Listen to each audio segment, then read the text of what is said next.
प्रत्येक वर्षी कल्याण पूर्वेच्या रस्त्यांची अतिशय खराब अवस्था होते।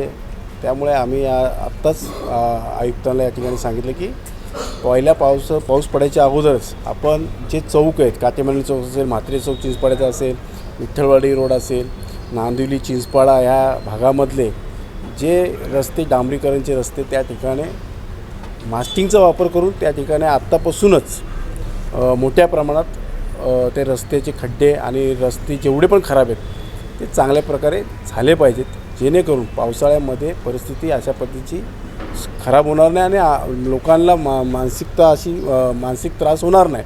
त्यासाठी आम्ही या ठिकाणी त्या आयुक्तांना पत्रक दिलेलं आहे। त्याचप्रमाणे आज कल्याण डोंबिवलीमध्ये मोठ्या प्रमाणात टॅक्स डिपार्टमेंट अनेक ठिकाणी लोकांचे घरं असेल, गाड्या असतील, प्रॉपर्टी जप्त करत आहेत, सील लावत आहेत। त्यामुळे आपण अभय योजना राबवावी।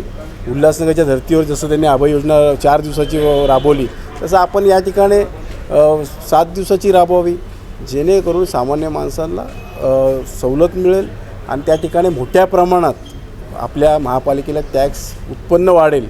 यासाठी आपण अल्टिमेट द्या 7 दिवसाचा आणि अभय योजनेमार्फत लोकांना दिलासा द्या।